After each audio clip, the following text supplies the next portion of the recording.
Welcome to the Dino Watch Podcast, a show helping you to separate the facts from the fiction as we look at incident reports from the world and break down where dinosaurs have been sighted in the wild.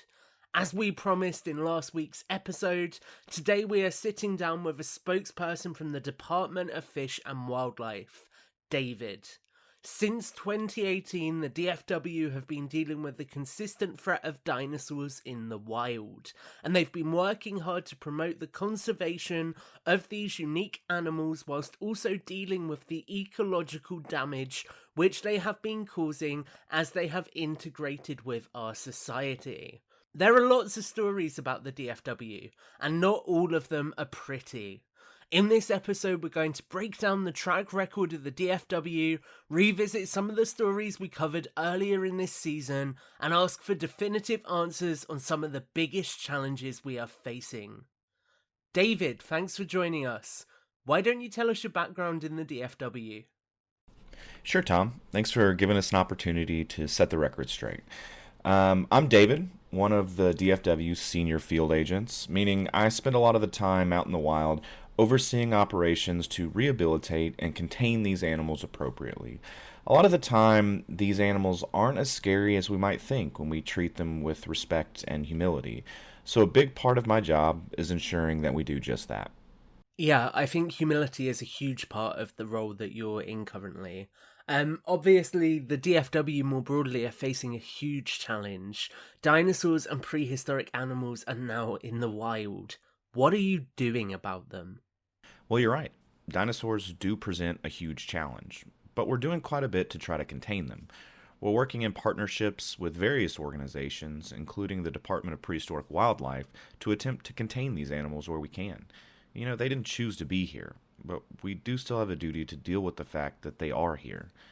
We're also working hard to educate the public about these animals. You've probably seen plenty of signs and resources across the globe which help people learn more about how to interact with these animals should they come across them in the wild.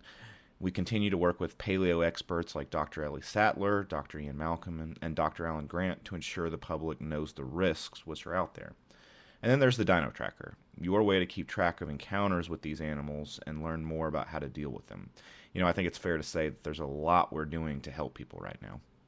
Why is there not more transparency about these animals and where they're coming from or where you're holding them? People need to know this. You mentioned Dino Tracker, but that's not enough, you know? People need more information.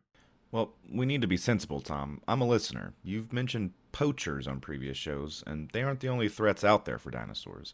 We'd like to be transparent, sure, but we also have to make sure that these animals are preserved and that we're thinking of their well-being, too. Well, on the very subject of poachers then, how are you tackling the dangers of poaching and hunting dinosaurs more broadly?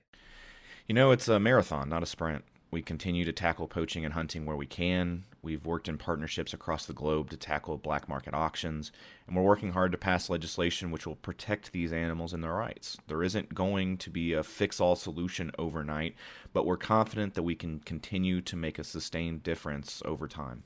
Earlier in this season, we spoke to a highway officer who said the DFW were keen to cover up incidents where dinosaurs are causing harm. Why is that? First off, for the record, I can't comment on ongoing investigations involving dinosaur incidents. Second of all, we don't want people to panic about these animals.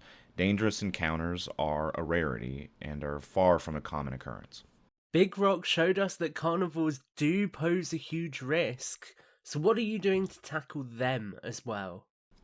Again, to reiterate, dangerous encounters are a rarity.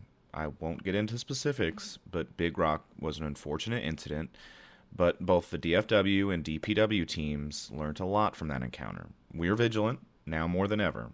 We're constantly checking the Dino Tracker, dispatching patrols to sighting locations, and doing whatever we can to contain these animals. I'll be honest with you, we're not really getting to the bottom of the questions here and the answers I was looking for. So we'll try another angle, and that is the Mosasaurus. So the Mosasaurus is another huge threat, and there's no way you can brush that off, right? It's a massive threat. So how are you containing larger animals which pose even greater risks? And is there anything you can actually do about them, or do we have to learn to live with them?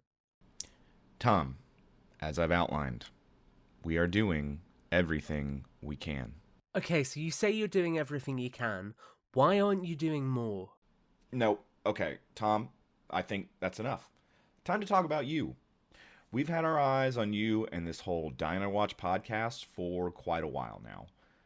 Some of the case reports you've referenced have been pretty interesting, to say the least. Take that highway patrol incident you mentioned earlier. That report was a classified government document which you decided was appropriate to bring to the radio waves. Say what you want about dinosaurs and us not doing enough to contain them, but the only poor decision making on this show right now is yours. Your scaremongering and manipulation of the truth ends right now. We're doing everything we can to protect the public. But people like you picking scary stories and sowing the seeds of distrust and doubt are damaging the work we're doing.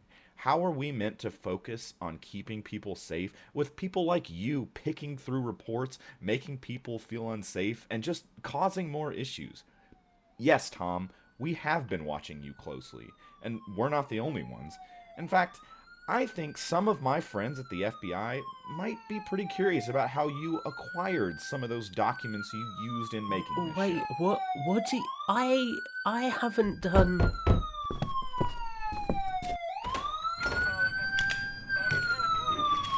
Hello, look, okay, there must be some kind of misunderstanding. What? Where do you think you're going?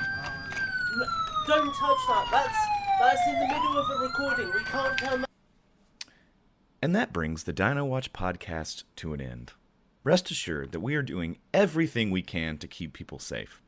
Dinosaurs are here to stay, but if we're sensible and continue to work to understand their needs in comparison to everything else in our ecosystem, then there may be a way that we can coexist together. I know people out there are scared, but we're in this together. Companies across the globe are helping us to contain these animals, and together we will find a way forward. Welcome to a Jurassic World.